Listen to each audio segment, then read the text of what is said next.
Assalamualaikum warahmatullahi wabarakatuh. Perkenalkan, nama saya Mulpa Putri. Saya adalah salah satu mahasiswa farmasi di Fakultas Farmasi Universitas Perintis Indonesia. Pada video ini, saya akan menjelaskan tentang struktur sel bakteri, yang merupakan salah satu materi dari mata kuliah mikrobiologi farmasi. Baiklah, sebelum saya menjelaskan tentang struktur sel bakteri, saya akan menjelaskan tentang bakteri terlebih dahulu. Bakteri adalah kelompok organisme yang tidak memiliki membran inti sel. Bakteri merupakan organisme mikroskopis. Artinya, bakteri bisa dilihat dengan bantuan mikroskop. Bakteri memiliki 3 macam bentuk. Yang pertama, ada bentuk kokus yang terdiri dari monokokus, diplococcus, staphylococcus, streptococcus, sarkina, tetracoccus. Dan yang kedua yaitu Spirilia yang terdiri dari spiral, vibrio, spiroseta. Dan yang ketiga ada bentuk basil yang terdiri dari monobasil, diplobasil, dan streptobasil. Nah, selanjutnya saya akan menjelaskan tentang struktur sel bakteri.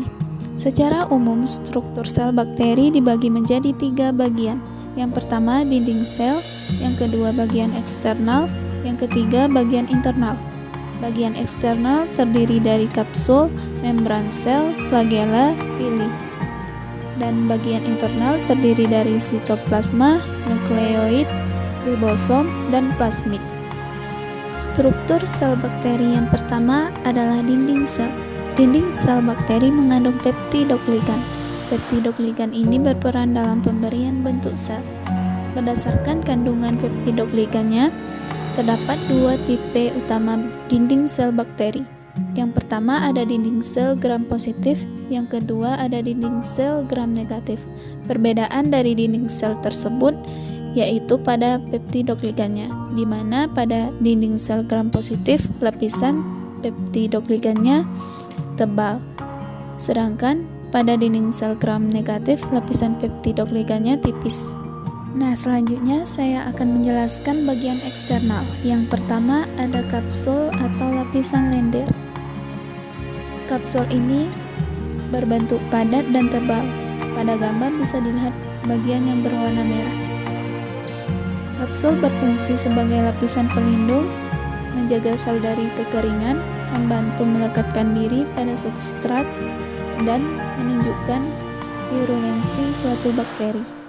Yang kedua adalah membran plasma. Pada gambar bisa dilihat bagian yang berwarna hijau. Membran plasma tersusun dari fosfolipid dan protein yang berfungsi untuk mengatur keluar masuknya zat ke dalam dan keluar sel bakteri.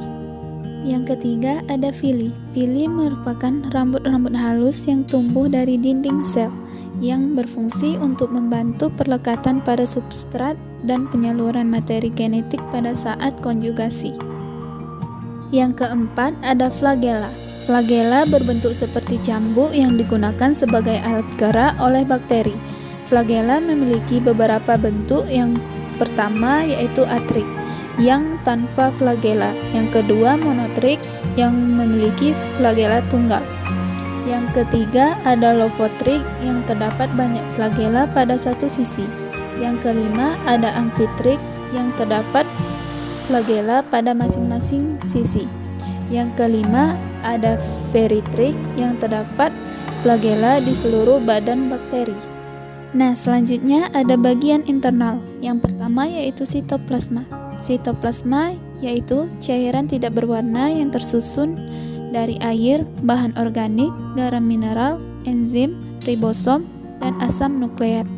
Sitoplasma merupakan tempat terjadinya reaksi metabolisme pada bakteri. Yang kedua ada nukleoid. Nukleoid adalah nukleosemu yang merupakan tempat berkumpulnya DNA kromosom bakteri. Yang ketiga ada ribosom. Ribosom adalah organel kecil yang berfungsi sebagai tempat terjadinya sintesis protein.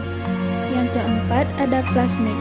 Plasmid berfungsi dalam rekayasa genetika sebagai vektor yang membawa gen asing yang ingin disisipkan pada bakteri.